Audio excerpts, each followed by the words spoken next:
કેન્દ્રની નરેન્દ્ર મોદી સરકારના સફળ અને યશસ્વી 12 વર્ષ પૂર્ણ થવાના ઉપલક્ષમાં ભરૂચ જિલ્લા ભારતીય જનતા પાર્ટી દ્વારા એક વિશેષ મીડિયા સંવાદ કાર્યક્રમનું કરવામાં આવ્યું હતું।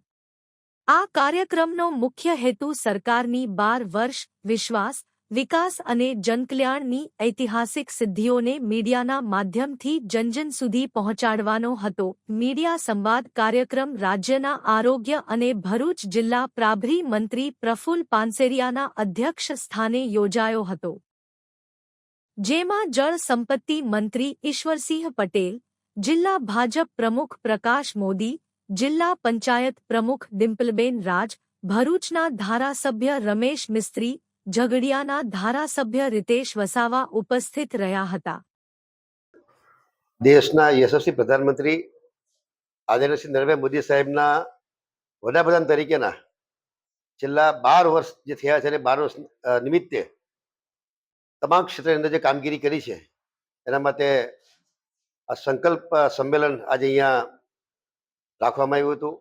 જે પ્રકારે છેવાડાનો માનવી હોય એ તમામને તમામ યોજનાનો લાભો મળે, આયુષ્યમાન કાર્ડ હોય, જનધન યોજનાઓ હોય, પ્રધાનમંત્રી આવાસ યોજના હોય, પ્રધાનમંત્રી કિસાન સન્માન નિધિ હોય, આ ખેડૂતોના દરેકના ખાતાની અંદર ડીબીટી દ્વારા પૈસા એના પરે ભૂતકાળમાં જે વચ્ચેની કટકી ખવાતી હતી, કટકી પણ બંધ થઈ ગઈ છે, જેને કારણે જોઈએ છે કે 25 કરોડથી પણ વધારે લોકો ગરીબી રેખામાંથી બહાર આવ્યા છે।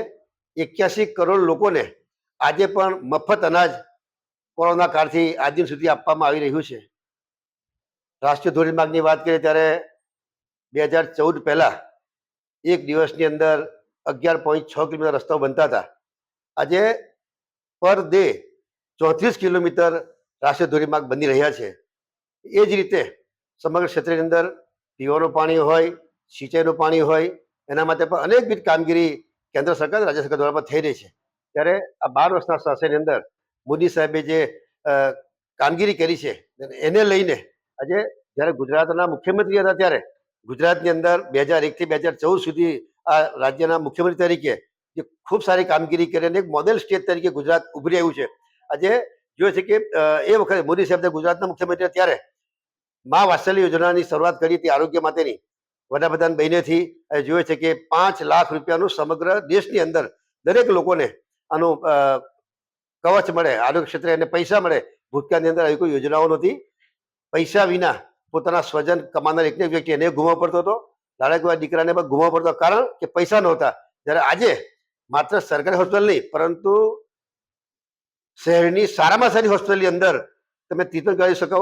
ગુજરાતની અંદર સૌ લોકો નસીબદાર છે કે 5 લાખ રૂપિયા ગુજરાત સરકાર અને 5 લાખ રૂપિયા કેન્દ્ર સરકારના 10 લાખ રૂપિયા સુધીનો જો ખર્ચ આવે આરોગ્યનો તો એ સરકાર તરફથી સહાય મળી રહે છે। ત્યારે આ જે મોદી સાહેબની જે ઉપલબ્ધિ છે એને માટે આ કાર્યક્રમો રાખી રહ્યા છે અને 2047 અંદર 21 વર્ષ પછી જ્યારે ભારત દેશ વિકસિત ભારત બનવા જઈ રહ્યું ત્યારે તમામ લોકોને શુભેચ્છાઓ પાઠવું છું।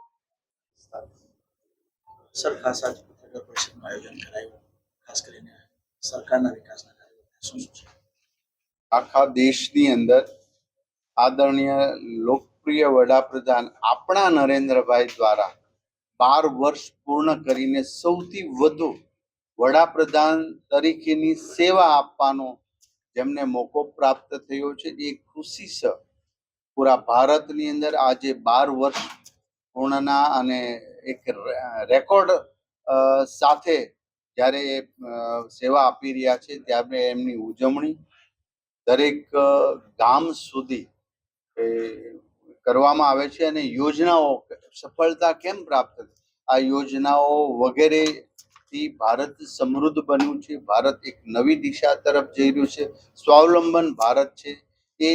એ ભારત આજે છે કે દુનિયાના નકશા પર, દુનિયાના દેશોમાં ભારતીયતાની સંસ્કૃતિ, ભારત એક સમૃદ્ધ રાષ્ટ્ર તરફ જઈ રહ્યું છે, ભારત એક વિશ્વાસુ દેશ છે।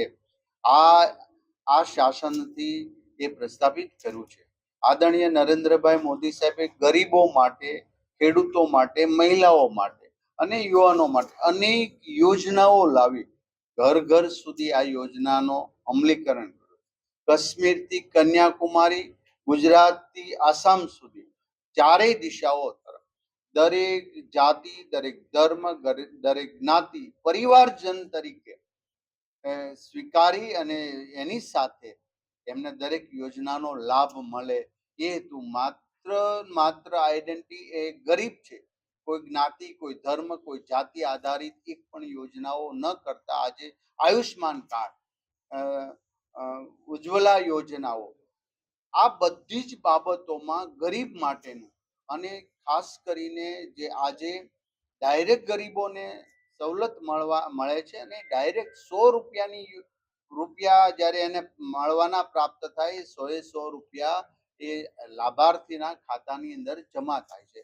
એ હેતુસરથી આજે વચેટિયાઓ ગરીબોનું વચ્ચેથી લઈ જનારા એ લોકોને પણ નાબૂદ કરીને ગરીબોને ડાયરેક્ટ બેનિફિટ